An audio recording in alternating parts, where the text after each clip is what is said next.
All right, good morning. Welcome to our webinar. This morning we're going to be talking about Incident Command System and National Incident Management System. My name is Steve Maher. I'm with Risk Management Professionals, and I'll be turning it over to Chief Scott Adams in just a moment. But let me talk briefly about logistics. Given that this is a webinar and it involves people at remote locations, the potential for cross-chatter that's very disruptive to people who are listening is significant, so everybody does need to be kept on mute for the duration of the presentation. At the end of the presentation, if you request, send a chat message to our producer, Nicole Otramba, she'll go ahead and unmute you, and we can interact. You can pose questions to the speaker during the question and answer session. Also, during the presentation, if there are important questions or issues that need to be raised, also feel free to send chat messages to Nicole. So I guess those are some of the key logistics. Let me tell you a little bit about Chief Adams. Chief Adams was with the Fire Service for 28 years, a large fraction of that time with the Torrance Fire Department, and for 11 and a half years he served as the chief for the Torrance Fire Department. Since then he's been doing a number of workshops at the community college level, teaching classes at the community college level, and a number of workshops that are specialized in teaching full levels of Incident Command System, National Incident Management System, providing exercises both at the tabletop level and also at the functional level, and field exercises too.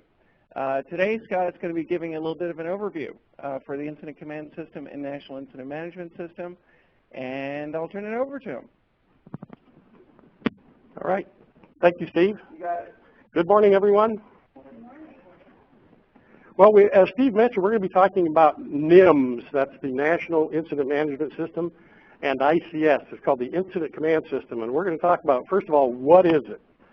And then we're going to talk about why is it in existence, and why do you, as someone from industry or an agency who is not a police or a fire department, why do you need the Incident Command System and the National Incident Management System? Why should you participate? Why should you be conversant with how it works?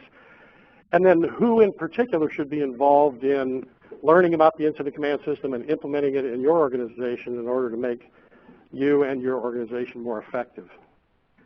So what is it? What is the National Incident Management System, Incident Command System? What are they for?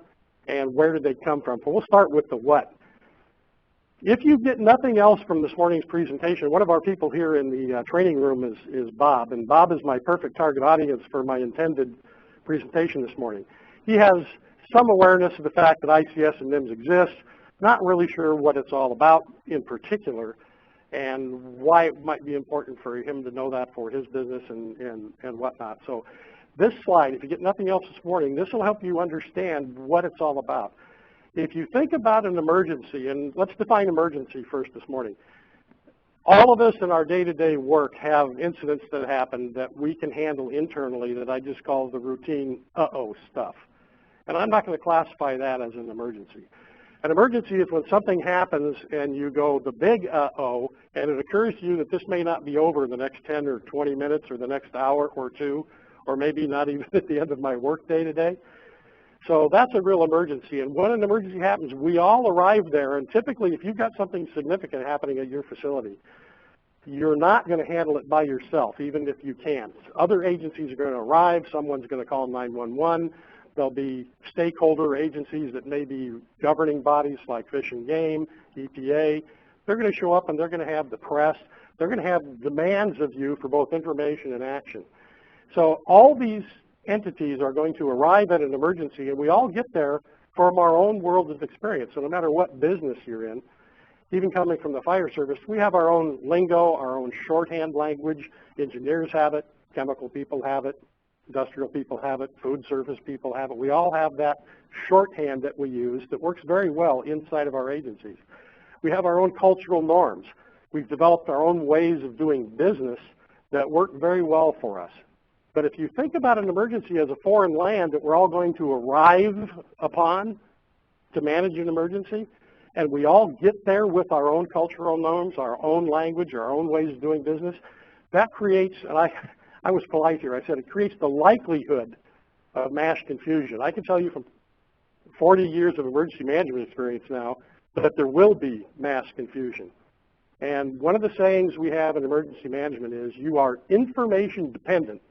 When you first get there, you may know something bad has happened, but you don't know exactly why. You don't know who's involved. You don't know if it's over or just getting started. You don't know if it's going to get worse. So you're starved for information, and the incident's driving you to take some kind of action. So when you arrive at this scene and people are getting there, you want to be able to close this gap between being starved for information and needing to take action to having the proper information so that you can take action. When you add to that multiple agencies showing up that all use a different cultural norm, all use a different language, you have the potential for massive communications confusion. And I can tell you from personal experience, that's how people get hurt and killed in managing emergencies. And also, just for the sake of efficiency, we need a system that allows us all to speak one language, operate under the same rules, so that we have an efficient way to incorporate everybody's input and their real needs and responsibilities. So think of the incident command system, and NIMS, ICS is really a subset of the National Incident Management System, and you'll see how that works in a moment when I talk to you about how we got to where we are today with NIMS and ICS. But the incident command system is a language and a culture that we can have all studied in advance so that when we do arrive at this emergency, we can legitimately bring our own expertise and our own experience in managing whatever piece of that emergency we really own.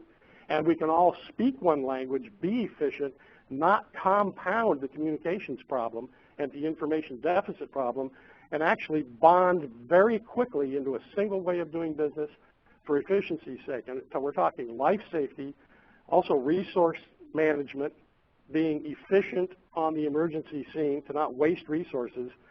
So anyway, it's really a language and a culture. Too often we think, and when I speak to the regulated community about this when I was a fire chief, it's this idea that, oh, you're going to see a lot of lines and boxes in this organizational structure, and we tend to think of it that way. Oh, ICS is this organization chart. But it's really a way of thinking and doing business that will help us be more effective. And so if you come away with nothing else this morning, come away with that. It really is a way to have us all be more efficient by working together. So how did we get here? Well, I'm proud to tell you that the incident command system itself was born right in the fire service. And I'd like to be able to tell you that's because over all of our years in history in the fire service, we have been a really together, coordinated, super progressive organization. But if I told you that, I'd be lying to you. The truth of it is that in the late 60s and early 70s, here in Southern California especially, where there were, for instance, 53 separate fire agencies just in Los Angeles County alone, we had a lot of brush areas out in the Hollywood Hills and Santa Monica Mountains and all of that. And up until the late 50s, early 60s, the only thing that was out there was Bambi and Thumper. There wasn't a lot of large life loss potential or property loss potential. And when we've had major campaign fires in those areas pretty much forever, but it didn't matter. We typically would watch it burn down to the ocean, turn a couple of feet of sand into glass, say we did a good job, and go home.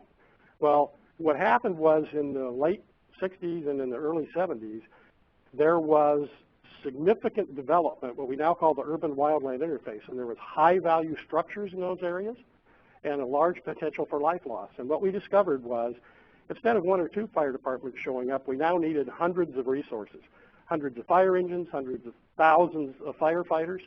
And when we all got to the scene, even though we were all in the same business, well, we all showed up in our shiny red fire engines, we discovered that each fire organization had its own lingo, its own cultural norms, its own ways of doing business. And when we got together, we frankly did a terrible job of coordinating and creating a plan for an organized attack, in this case on wildland fires. So we decided that there had to be a better way to do this because we weren't doing real well at it. And so in 1970 in Riverside County, California, there was an entity put together called FireScope. And it was a group of stakeholders from the fire service, and our task at the time was to create a new way to be able to combine lots of resources so that we could, guess what, all speak one language, have one common way of doing things, and hopefully be more efficient. It was hugely successful, and the fire service, obviously there was no regulation at this time. This was something the fire service invented for our own efficiency and, frankly, survival. And so it began to spread in Southern California first, interestingly enough, and hopscotched over to Phoenix, Arizona, who became one of the early proponents of what they call Fire Ground Command, ICS. And then, frankly, Oklahoma City, where the Fire Service Training Institute was at the University of Oklahoma. And so it spread locally. If you fast forward to about the late 80s and early 90s, ICS was used extensively in Southern California. It was beginning to spread north, and as I mentioned, spreading east. And in 1991, you'll all remember the very large Oakland Hills fire. And look at the stats, 25 people dead, 2,843 homes destroyed. And guess what happened? The Oakland Fire Department, a very capable fire organization, had help coming across the Bay Bridge from San Francisco. And guess what they discovered? They didn't speak a common language. They weren't using the incident command system. They couldn't even hook their equipment together. There was no interoperability between fire hydrant connections and whatnot. And it was a terrible consequence. Now, it was a serious fire, and even if they'd had everything all squared away, it still would have been serious. But they were floundering around for lack of common radio frequencies, common ways to talk to each other. In the fire service, every other person's rank is chief this or that or the other, and knowing who was in charge of what part of the incident was very problematic. And unfortunately, or perhaps fortunately, one of the people who lived in the Oakland Hills whose house burned down was Senator Petrus. And so he went back to Sacramento and said, as we did earlier in the late 60s, there's got to be a better way to do this. And ended up passing Senate Bill 1841, which became in California not now just the incident command system, but California stole it, called it the Standardized Emergency Management System for California, SNIMS. And it was instituted and made law. So from about 1993, when it made it into the government code, police agencies, fire agencies in California were now mandated to use the incident command system as a standardized way to manage emergencies. And from there, it began to spread where some public works, public service agencies and whatnot began to use ICS, or at least partially. And so that's how it began to develop. Now, because of the press that we have in the fire service, our own internal house magazines and national magazines, the concept of ICS was really beginning to spread across the entire United States, principally in the fire service and a little bit in police services. Fast forward to 9/11. There was a real problem in 9/11 in coordinating resources. New York Fire and Police were doing a good job using the incident command system as best they could, but when you began to bring in outside resources on a large scale, they exhausted two of the largest public safety organizations on the planet, New York Police and Fire. They began to exhaust their resources in a hurry. Tragically lost a lot of the folks that were the first responders. But that incident pulled in resources from everywhere. Look at Katrina. Pulled in resources from everywhere. You know, there was a lot of difficulty in moving resources to and coordinating resources, coordinating evacuation efforts, and it was a real mess. And now, not just at the state level, but at the federal level, the federal government looked at both of those incidents after the fact and said, there's got to be a better way to manage large-scale emergencies so that all these resources coming from all these different locations can what? Speak one language, have one common way of doing business in order to be safer and to be more effective in managing emergencies. So now what happened was we came up with the National Incident Management System. Fortunately for those of us here on the West Coast, they looked out west and said, hey, those guys in California have this SIMS thing, which is based on the Incident Command System, which was invented by the Fire Service in Southern California. And so we now have two presidential directives under President Bush for the management of domestic incidents and for national preparedness, and they are the genesis of now the National Incident Management System.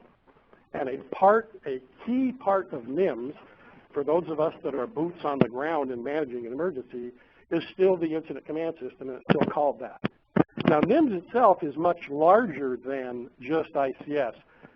At the federal level, they want to have a consistent nationwide template for managing emergencies. It enables federal, state, tribal, and local governments and the private sector and non-governmental organizations to work together. And they do that by not only responding to, ICS is basically focused on responding to and mitigating the emergency. NIMS is bigger because it talks about how do we prevent respond to, and then recover from, and then even mitigate in advance the impacts of a large-scale emergency in the United States.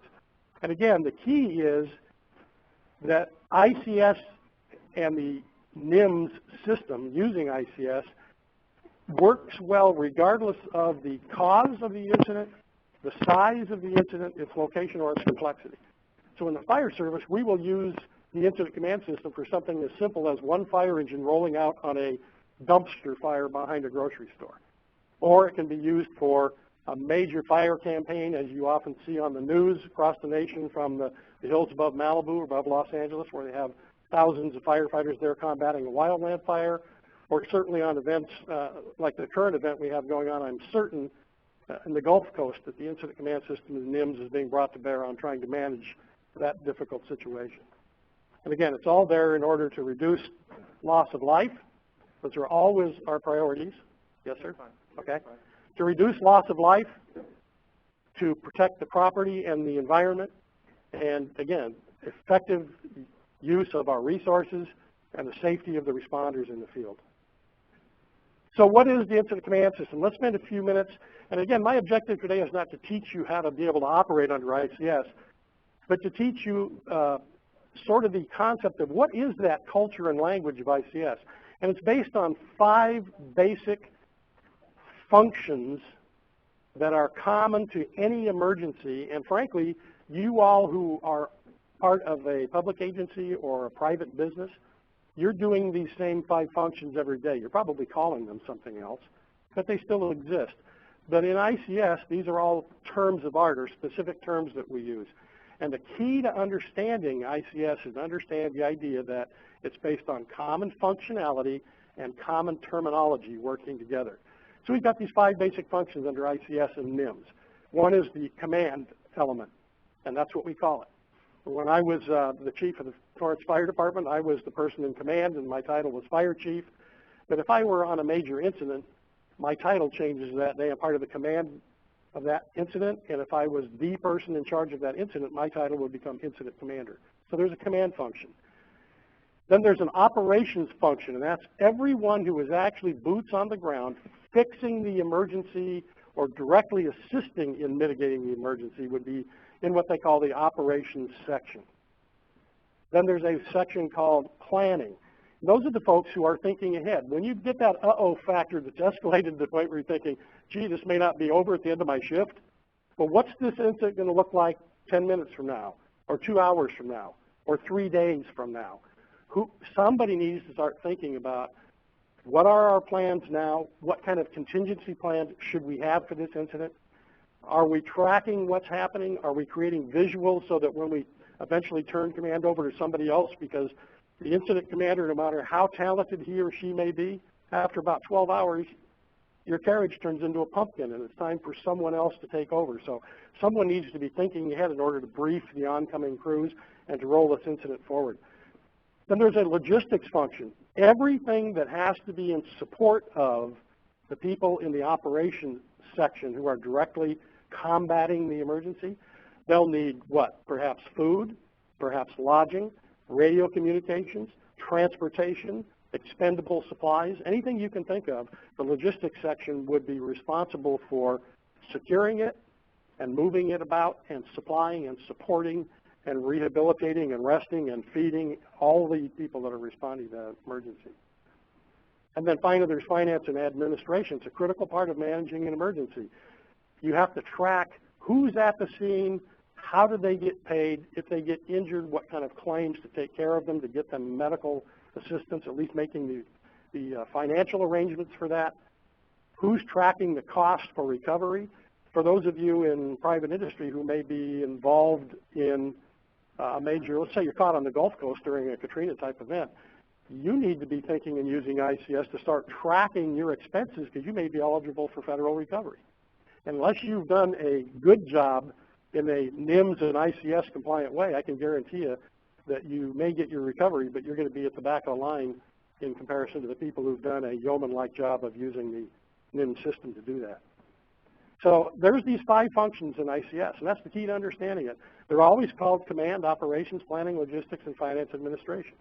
And if you think about it, whatever world you come from or from whatever business you're in, you're doing this every day. Somebody's in charge of the business who's making the big decisions on what business are we in, how much of it are we going to do, and when. And then somebody is doing operations. If you make widgets, then somebody in your organization is in charge of all the people that are making those widgets. Someone else in your organization is in charge of, well, how many widgets are we going to make? What does the market demand look like over the next 6 to 8 months? Planning, tracking, projecting. Then there's folks that are buying all the raw materials you need to make those widgets and making sure that your supply chain is working just right. So you've all got your own names for these things, and then you've got finance and admin. How do we pay for the materials? How do we cost out what a widget costs so that we know we're making a profit? So no matter what world you come from, you're already doing these things, and you've already got your own names for them. When we roll into an emergency management structure under the Incident Command System within the National Incident Management System, we roll into these 5 basic functions that you already do every day, but we call the people who are doing them specific titles. We call their functions those specific things, so that when we all work together, we know what it is we're talking about as we manage the emergency. So you do those things every day. In an emergency, you merely do them in a specific language and culture that everybody understands, and typically you'll do them much faster than you might on a normal work week. Now these 5 functions might reside in only one person who is the incident commander. The incident command system, another thing to understand about it that's important is it's a top-down driven organizational structure. So if I were a rookie firefighter and I walked into a room and the trash can in the corner was on fire and there was a fire extinguisher hanging on the wall, I discovered the incident. I'm the incident commander. I may only be in charge of this incident for the next 15 seconds, but I'm that initial incident commander. And in that case, if I'm a properly trained rookie firefighter, I could very easily have an incident plan in my head that, gee, there's a fire extinguisher, there's a fire, it's in the incipient stages, I'm capable of handling it, so I create a plan of attack. Logistics, the extinguisher's there, I can see that the little arrow's in the green, so I'm taken care of logistically. Finance administration, I know our fire department has a contract to get this extinguisher recharged when I'm done. So I never take off any of those hats of the ICS system. All 5 of those functions under ICS reside in me as one firefighter. I take the extinguisher, I take action, boom. The organization never got any larger than one person. Let's roll into the Gulf Coast right now. If you take ICS as the org structure begins to grow, and it grows for 2 reasons, and they're really linked. The incident will become larger and more complex, which automatically means more people are going to show up. And so one of the keys to the incident command system is maintaining a reasonable, what they call a reasonable span of control. And that typically means that any one supervisor in the organization is supervising between 3 and 7 direct reporting elements, and the optimum number is 5. And so as more people start to show up, you take those 5 basic functions under ICS, and here again, we've got the incident commander. He or she is responsible for everything until it's delegated. So the first thing that happens is you've got a really big incident, and so lots of emergency workers show up at the scene, so they become part of the operations section. This incident commander is going to take off the hat of operations section, and the title for that would be an operations section chief. So the IC is no longer directly responsible for all the workers. The ops section chief is, and then he or she will be breaking into branches, divisions, and groups, all of which maintain a reasonable span of control of operating units. Just that simple. So it's a way of thinking and acting to maintain control. Planning will start breaking into units about where are our resources, what is the situation now, what's it going to look like later, how do we do document production and everything, because they're kind of the biz hub for the whole emergency to provide people with documentation. And they're already starting to think about demobilizing. If you've got hundreds or thousands of people on the scene, you need to start thinking about who gets to go home when, how you do that in an orderly, sane fashion. It's actually a fairly big project. And the logistics will typically break itself into service and support branches. And again, we talked about communications and medical and food and ground support, and facilities and supplies. They'll start to organize in a reasonable span of control as more people arrive at the scene and the incident becomes more complex. So you can go from one person to literally thousands of people, all working under the incident command system, under the National Incident Management System to manage an emergency. And interestingly enough, it doesn't matter where you come from or what discipline you're in. If you arrive at the scene of an emergency and report to the proper location that we'll talk about in a few minutes, you can plug yourself in and based on your own area of expertise, be used very quickly in managing an emergency. So example of that from the Torrance Fire Department, we've been working to develop some specialized tools with a high-share technology company for cutting rebar. And when the Oklahoma Federal building was blown up, about 6 hours after that happened, two of my Torrance firefighter specialists who helped develop those tools were on an airplane with a belly full of those tools headed to Oklahoma Cities, and the only instructions they had was report to the base at their incident command system location, tell them your capability, and plug yourself into the system. And because my folks knew how to speak the language and operate under ICS, a very few hours after that, they were up teaching people how to cut rebar in that building with these brand new specialized tools. Very efficient. So big incident, small incident. So let's talk a little bit more about what else is standard. Obviously, terminology is a big thing that has to be standard. So the people who run it have common names. Operations section chiefs, strike team leaders, task force leaders, branch directors. And I'm not going to bore you with all those specific things, but as that organization chart develops and gets bigger, the people in charge of it have set aside whatever their day-to-day title is. You know, I'm the president of operations at XYZ Foods Company. No, today you might be the operations section chief managing an emergency at XYZ Foods Company. And that's how that works. The functionality always stays the same. Command, operations, planning, logistics, finance, administration. And using that terminology and functionality, we establish command. How do you establish and transfer command from one incident commander to the next if an incident rolls on for a long time? Or if someone in more authority and experience arrives at the scene of the incident, to transfer command to them.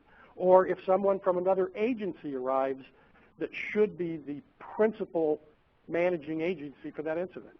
An example from my world might be we go out on a house fire that seems insignificant, but we discover there's a dead body in the house that's got a bullet hole in its forehead. What went from a small fire that the fire department was legitimately in charge of is now a crime scene that the police department should be in charge of. So we'll transfer command to the police department. So other agencies. We want to maintain a single chain of command.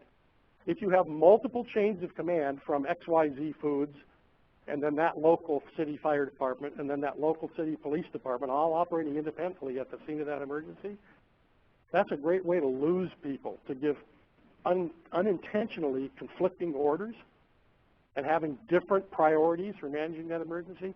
That creates a mess, it's inefficient, and it hurts people. You don't want to do that. And then having what we call unified commands. To those of you in the private sector that are watching this webinar, let me tell you that this concept of unified command under ICS is now your ticket to the dance. And I know that a common complaint from private sector folks forever, and it's legitimate, has been, we have an emergency, we have some trained responders, we're taking appropriate action, we call 911, the fire department shows up, and they take over and shove us out of the way. And I've always thought that that was stupid because typically in a business, the people that run it have critically important information and expertise in the equipment that's being used, in the processes that are being used, and the fire department desperately needs that information in order to be effective. So the fire department may have legal responsibility for all the dirt in their city or county. They can't just release that. They are, by law, in charge of that emergency. But this idea of unified command that we'll talk about in a minute is a way to have both of those structures meld together under ICS so that all the perspectives are brought together in the decision-making process. ICS uses planning and organizational structures. We've talked about management by objectives, and that basically is everybody working at an emergency is given specific, achievable objectives to be completed within a certain time frame, and we call that an operational period. Everybody knows what that means. There'll be what they call an incident action plan. All the leaders running the emergency have that. All their people know what their objectives are. They know what the IAP says, which may tell them about special hazards that exist at the emergency. and all of those sorts of things.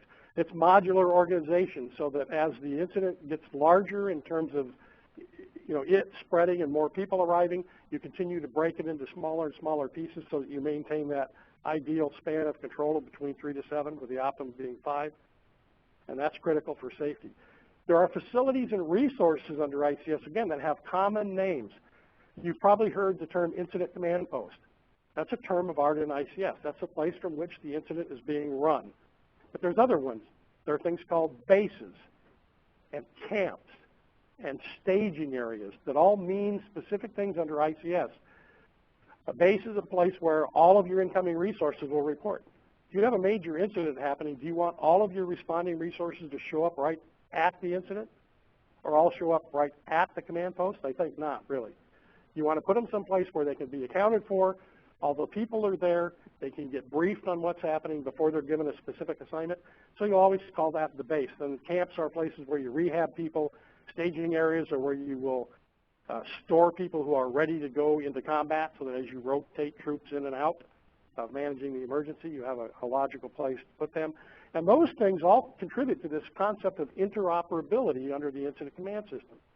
So it doesn't matter whether you're a firefighter from Torrance, California, or in my case, a firefighter that I met from Yreka, California, which is basically on the Oregon border, that showed up in Los Angeles. That fire captain, that fire engine could plug into an emergency. So can someone from Fish and Game. So can someone from XYZ Foods. So can someone from the EPA. So can someone from the federal government.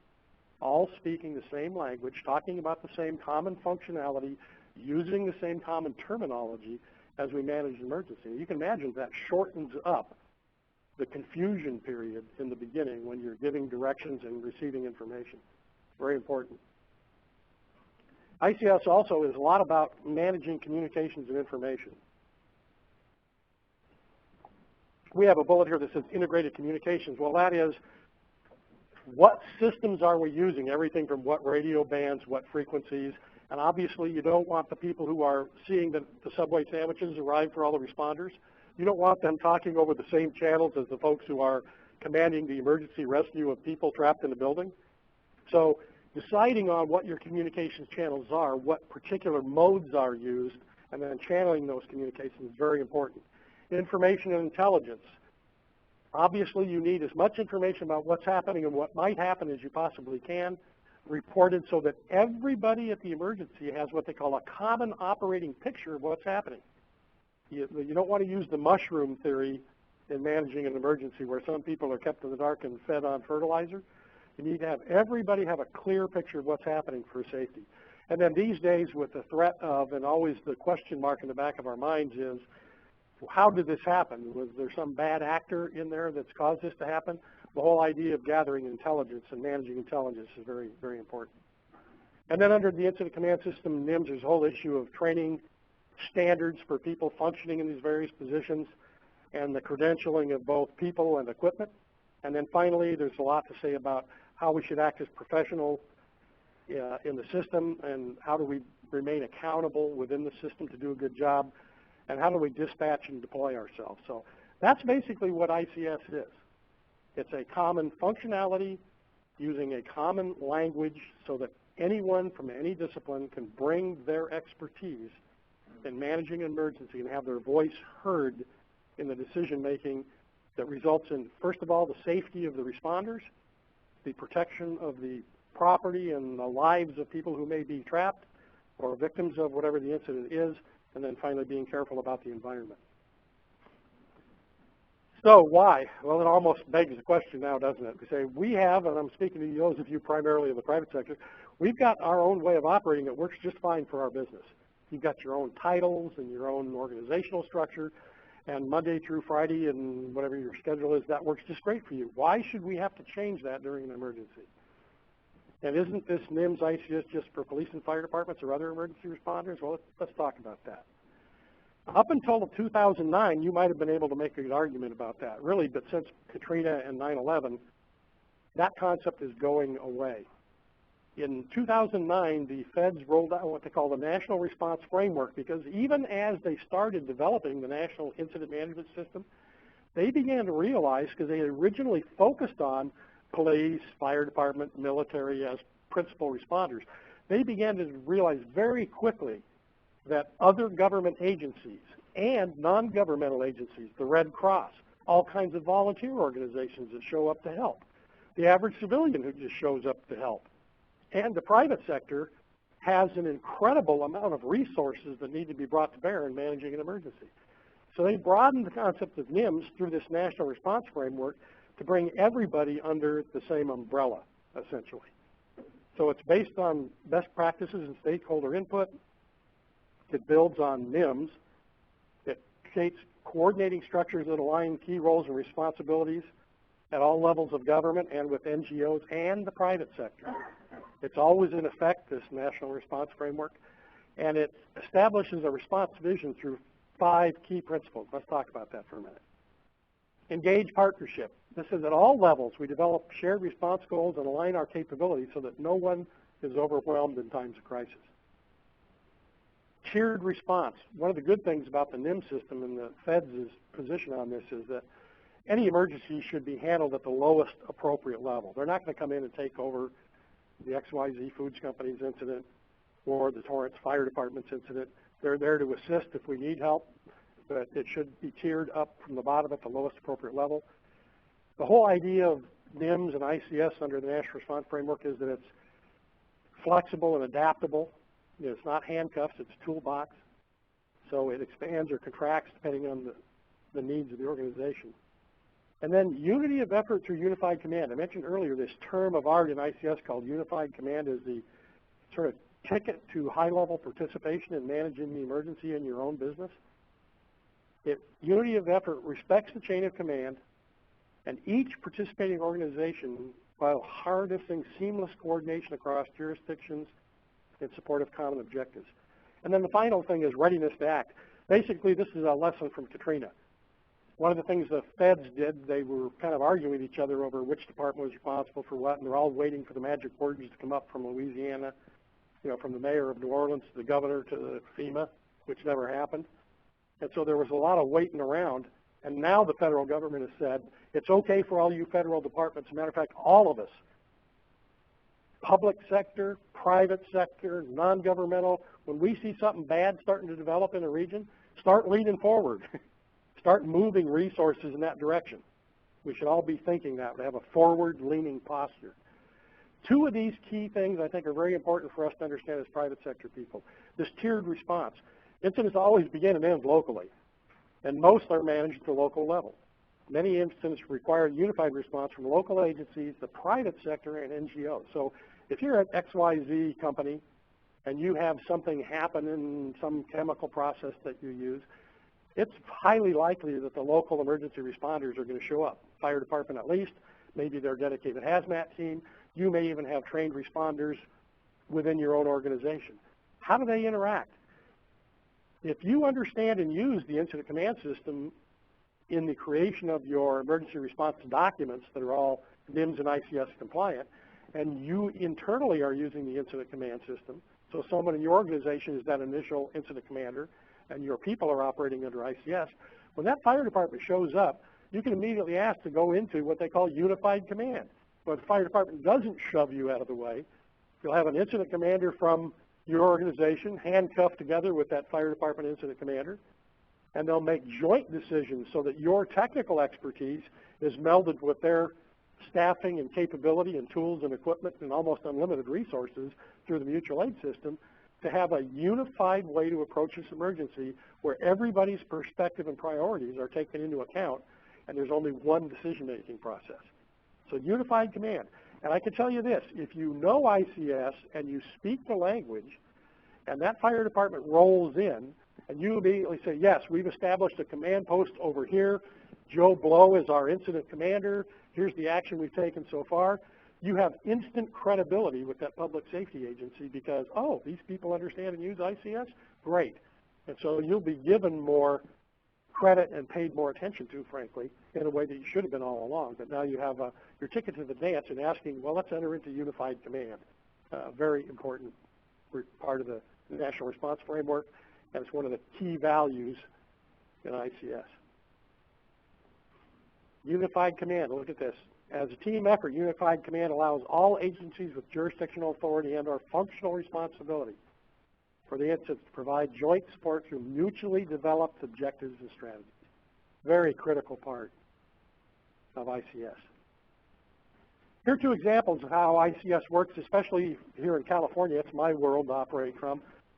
This first one, obviously resource management is very important. And whether you're a small company that's very self-sufficient or not, you could very easily be involved in an incident that you didn't even start. It could be a transportation accident, railroad, airline, weather-related, some big storm, and all of a sudden you're in the middle of a regional emergency.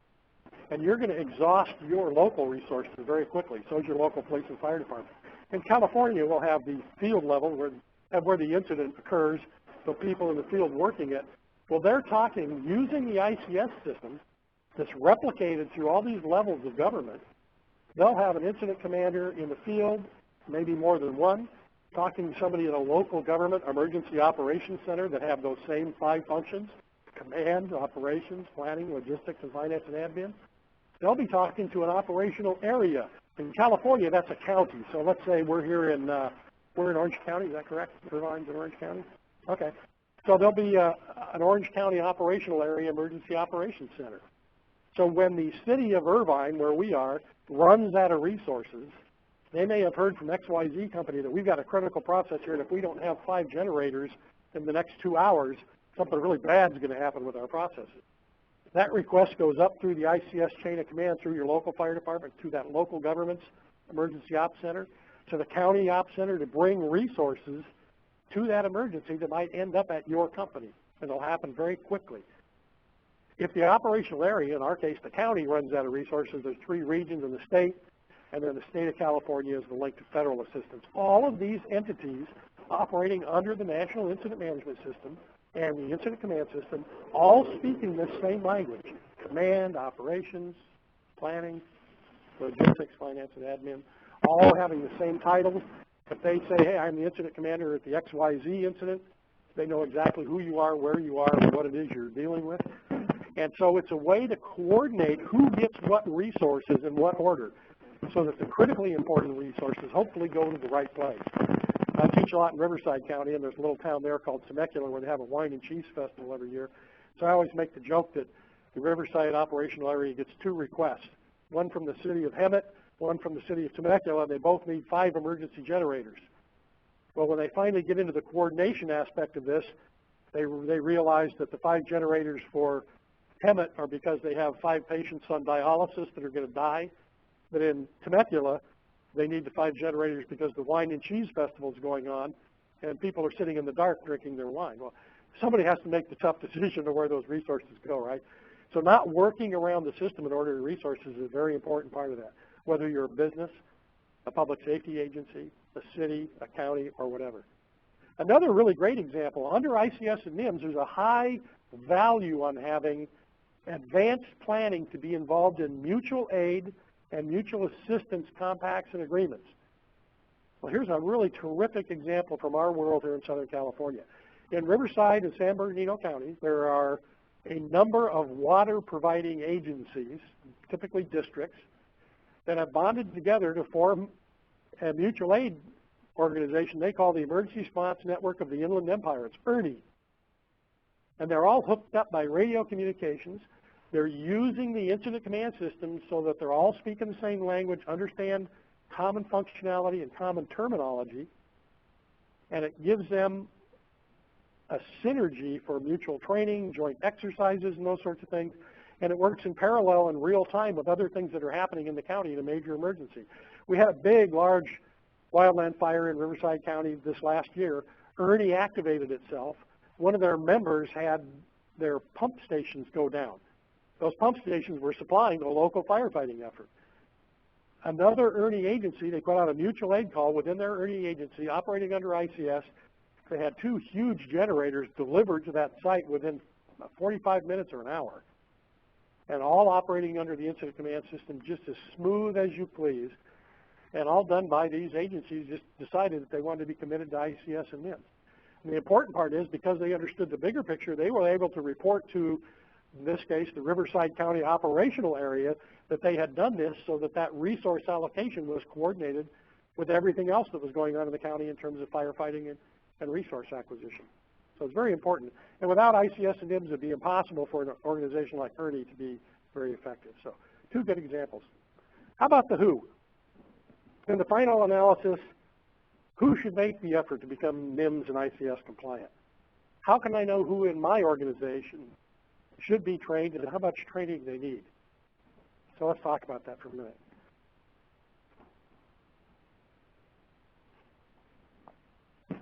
We could get into a discussion about who is actually required by law or regulation to have NIMS and ICS training.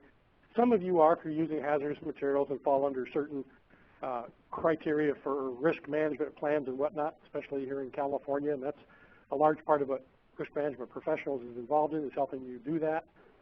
But let me give you a more practical way to think about it. Because ICS and NIMS has become the de facto national standard on how to manage an emergency, I would tell you that my professional opinion is that if you have any desire to have an active role in managing an emergency at your facility, you need to be using ICS. Because unless that incident happens to stay contained to your building only, and no outside assistance or the press or anybody else shows up at your facility, you'll do fine using your own isolated system. But as soon as any outside responder, the EPA, Fish and Game, OSHA, your local fire department, your local police department, the Red Cross, anybody shows up and wants to know what's going on or have a say in that incident, they're all going to be using the ICS system under NIMS. And if you're the only party who's not using it, you're going to have great difficulty communicating and understanding what's going on, and you're more than likely going to lose control of that incident, which is probably not good for you. So very, very important, I think. So if you ever need to interface with anybody else, which is highly likely in any significant incident, you really should be conversant and have knowledge and ability in using the incident command system. Under the federal government's National Response Framework and the National Integration Center, they have a 5-year training plan for NIMS, and that's kind of a long link there on the screen. So if you want, you could just Google the National Incident Management System 5-year training plan. It'll probably come up with a link to a PDF file. But I extracted a couple of little statements from this 5-year training plan. It says, to achieve national preparedness and coordinated response, emergency management and incident response activities must be coordinated at all levels of government, and it should include the private sector and non-governmental organizations where appropriate. And it talks about the presidential directives that set that out. Later on, it says preparedness activities should be coordinated among all appropriate agencies and organizations within the jurisdiction as well as across jurisdictions, and NIMS/ICS provides the tools to ensure and enhance preparedness through the following roles: preparedness organizations, elected and appointed officials, non-governmental organizations, and the private sector. So you really need to begin to take that seriously, I think, if you're going to have an effective role in managing your incident. So who should be trained? Well, certainly anyone at your business who's going to be in charge of an incident, looking at the big picture, and any of your workers who are actually going to be involved in trying to mitigate the incident or interface with outside agencies. And the beginning classes in ICS are really programs that FEMA has called IS 700, and that's basically an awareness program. It's an introduction. It's about 3.5 or 4 hours long.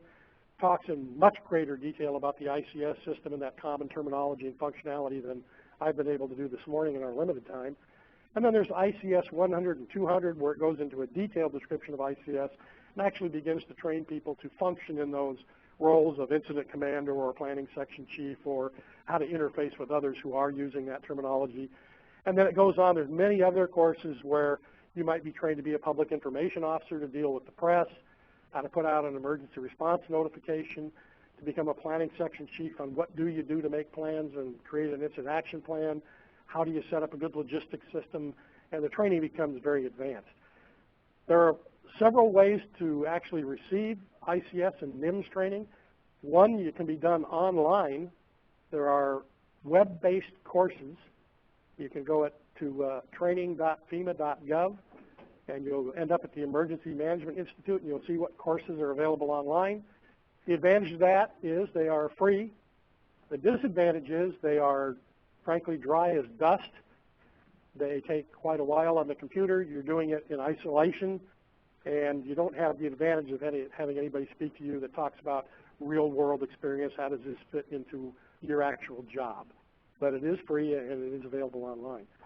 Some local police and fire departments, depending on how busy they are and how they see their mission, will provide training certainly to their other departments within the community, and sometimes offer that training either free or for a fee to their local stakeholders. So you might want to contact your local fire department especially and see if they can provide ICS training.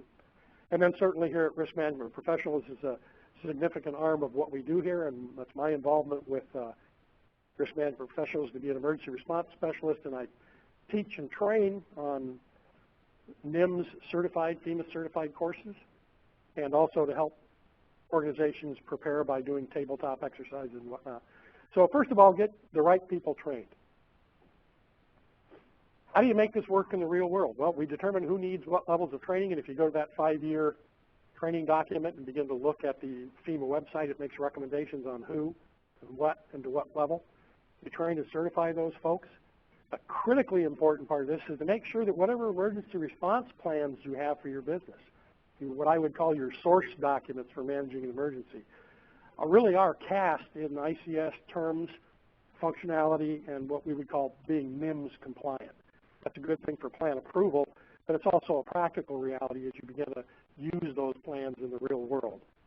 And then from there, you branch out into doing tabletop exercises where typically internal people, typically at the management and first-line supervisor levels, might get together and do some brainstorming on, hey, if we had an incident like this happen, what are the things that are important to us? What should our priorities be? How would we roll out and use the ICS system? And those are basically discussion-based exercises to begin to get people to think in that NIMS ICS culture, language, and functionality.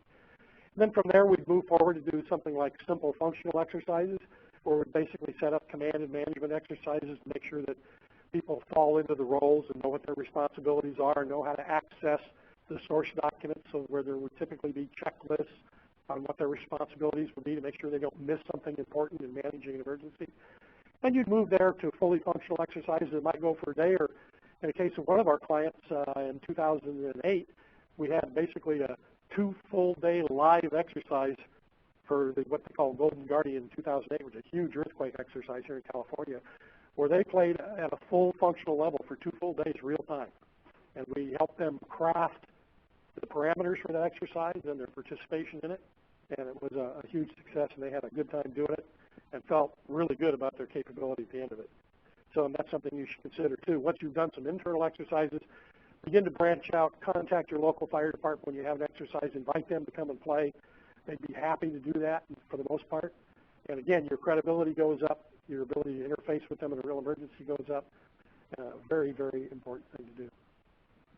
So we've got NIMS and ICS. Remember, whether an incident's localized and fairly straightforward to handle, and you may have your own emergency response forces operating under ICS, is a standardized way to do it.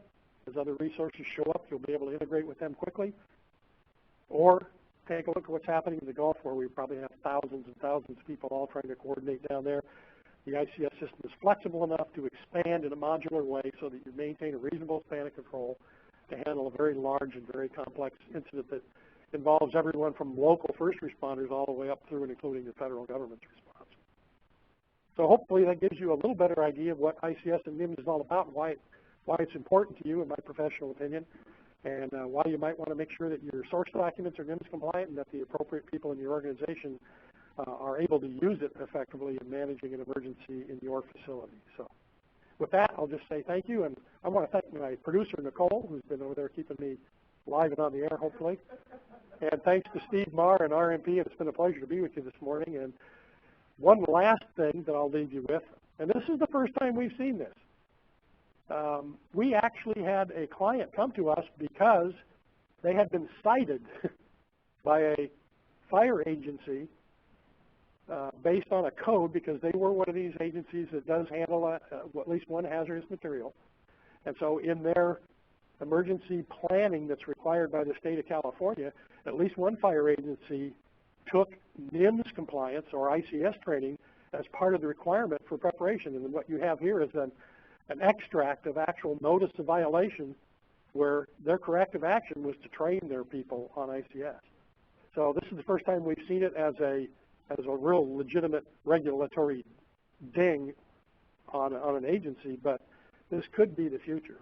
And I think certainly as we see more and more the acknowledgement of ICS and NIMS as the de facto national standard and the way and the only way to manage emergencies at the micro and macro level here in the United States, we may see more of this. But anyway, with that, we'll go to questions and answers, and I guess I give it back to Nicole for a minute.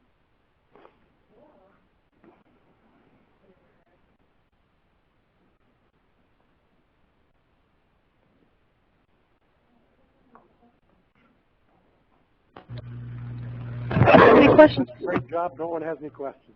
Oh, that's exactly what I thought. So if anyone has any questions, please type them to me or let me know if you'd like to speak them out loud. Or if anyone else. Actually, I'll just add to that too. Anonymous questions are fine. If you'd like to post them anonymously to Chief Adams, that's good. I'll throw something out at you, Scott. One of the slides there you talked about NIMS and unified command. Mm-hmm. And basically, a couple times it mentions agencies working together. Yes. There have been cases in California where unified command has been expanded on a discretionary basis by the municipal authority to include industry representatives and participants after they were trained, after they participated in drills, and it demonstrated an ability to work under ICS and work with the municipal emergency responders. Does NIMS also recognize that, or do they encourage industry participation on a unified command level? Absolutely they do. And as a matter of fact, one of the things I was thrilled to see when they developed the new National Response Framework was an open recognition that private sector people, industry, has critically important information and capability that must be brought to bear if you're going to manage an emergency effectively. And even at the local level, as a local fire chief, I always thought it was somewhat of an injustice when the fire department was almost forced to move in, take over command of an incident in a way where, because we didn't know what the level of expertise was, because the folks that we were serving in that case weren't ICS familiar, we really had no choice, because it was very difficult. You know, if you trust everybody all the time, somebody's going to get hurt. You folks in industry know that full well. So this idea of having the knowledge and the training and then using unified command to join those two agencies together to make effective decisions to manage the incident, that is long overdue. And I tell when I teach our private sector clients, hey, this is your ticket to the dance. You know ICS, you understand, you speak it, you have expertise inside. When you marry up with that local fire department, most typically in most small jurisdictions at least, as your first contact with emergency response, you really now have the key to operating with that fire department to make joint decisions. And there's just logic to it. One of our clients, as you know, is a power generating company in Riverside. And one of the ways they make electricity is they have several 747 jet engines turning great big generators. And that's a fairly complex piece of equipment. And what I told them when I trained them is, do you want some local fire department hose jockey to come in there when you have a problem in a 747 engine running full tilt, making 18 gigawatts of electricity and just start throwing water around? I don't think so. They may have the legal responsibility. They may have lots of manpower and resources that you need to manage this emergency, but you certainly have the knowledge and technical expertise to keep them from doing something dumb in public. And so knowing and operating under ICS and going into unified command is really your key to maintaining real input into the management of emergency in your facility. So yeah, it's overdue. And NIMS at the federal level, they encourage that all over the place. Think about it at the federal level. There are many large and even international construction companies, for instance, that are huge in terms of their ability to bring resources to an incident. Earth moving equipment, you name it, building construction, whatever. The federal government finally sees those as critical national resources in a real national emergency. So for those folks to be able to operate under NIMS ICS and incorporate that private resource essentially into a federal response is critically important. Okay, excellent. Thank you. Nicole, did you have some other questions that have come up? And I was asking Mark if he would like to speak it out loud, but I think I'll just go ahead and read it. Mark wants to know, how can you have more than one incident commander during an incident? It's like having two bosses, everything he's had for training.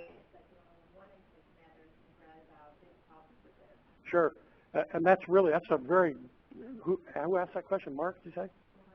Yeah, great question, Mark, and this is, no, and this is where, yeah, this is where training becomes critically important, because unified command says it's not really two incident commanders, it's two people functioning as one incident command voice. And to be frank with you, the way I teach this is that functionally, here's how it has to work. It's as though you've taken those two individuals who have decided that they're going to make joint decisions. So it's not a contest from the beginning. And you handcuff them together. Me?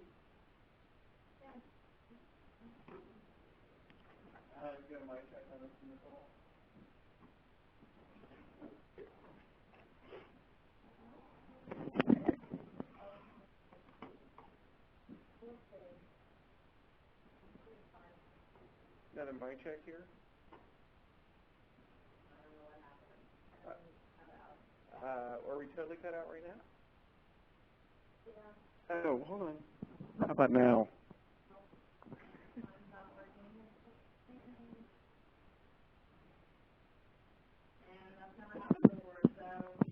Okay.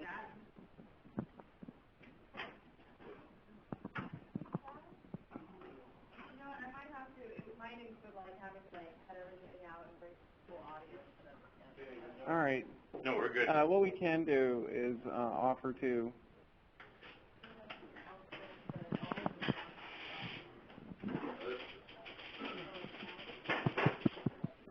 mic check. Testing, 1, 2, 3, 4. Testing, 1, 2, 3, 4. Mic check on this one. Okay. Testing, 1, 2, 3, 4. They're dead anyway. Testing, 1, 2, 3, 4.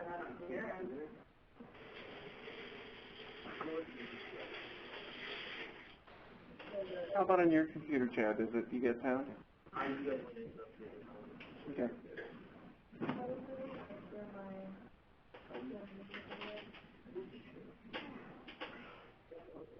Oh, great. They just helped me.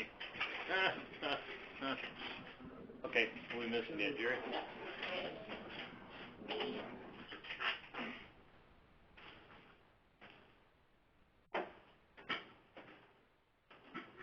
How many points do you Testing, 1, 2, 3, 4.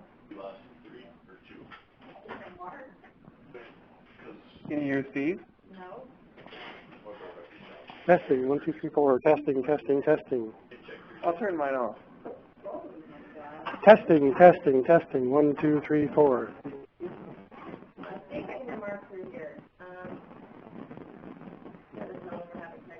I think it's one of those computer things.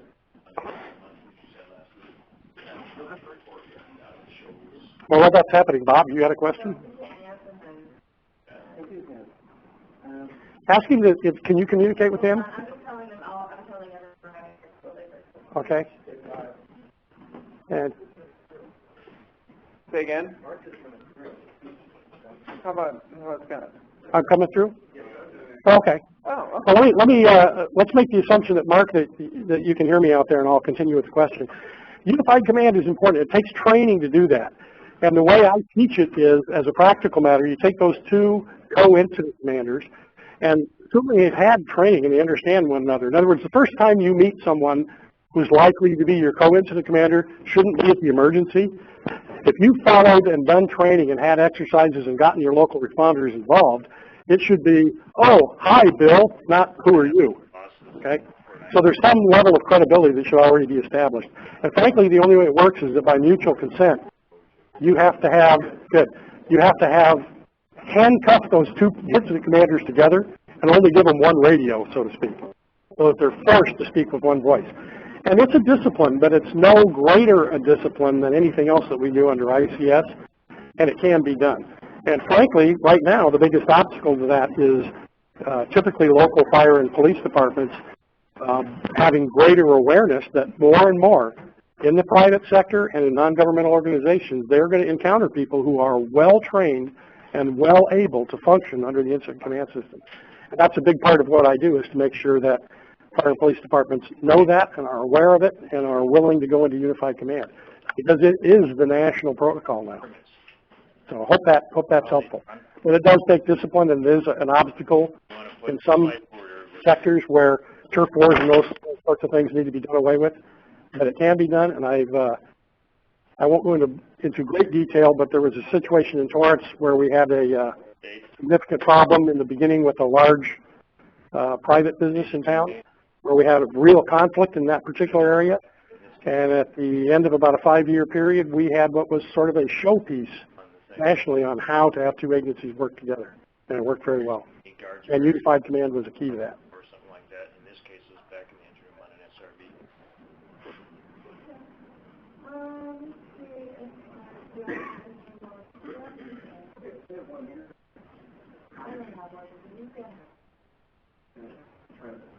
Mic check. Oh, I'm going to have to, I think it's 6 rows, like consider rows. Oh, so you can't tell also. I can't tell, yeah. Okay, let's go ahead and I have a question.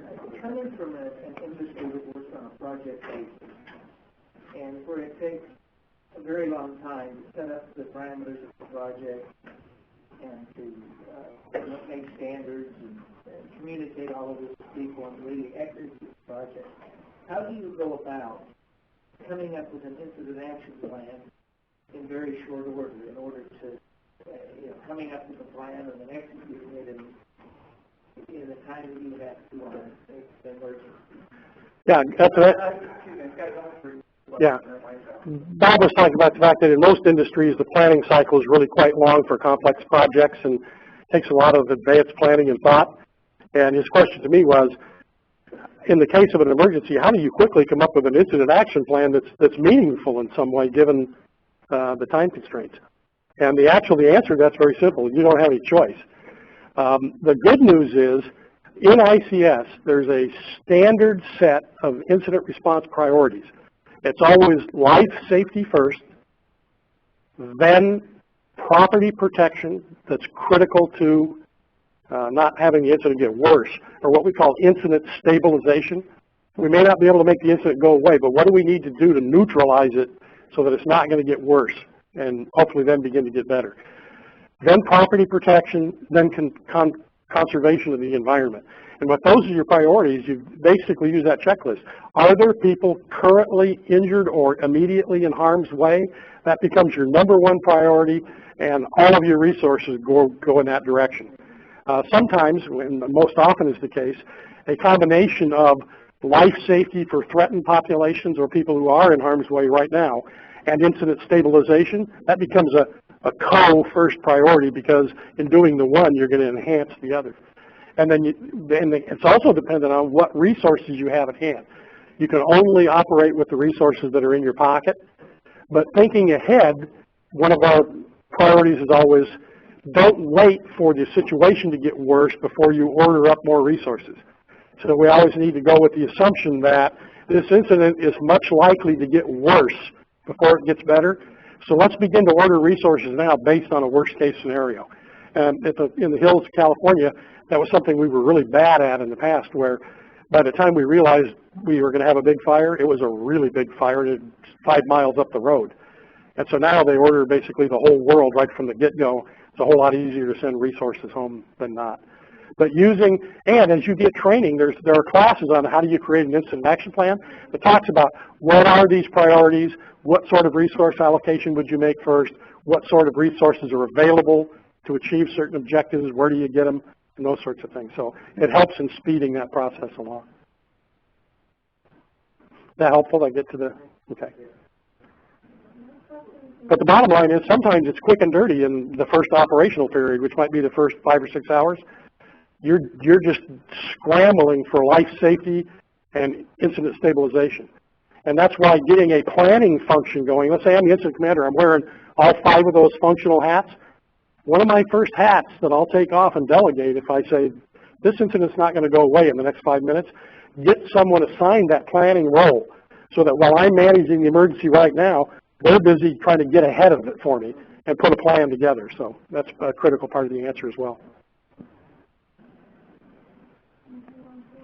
Okay, you guys are fine. Just got a last question. Yeah.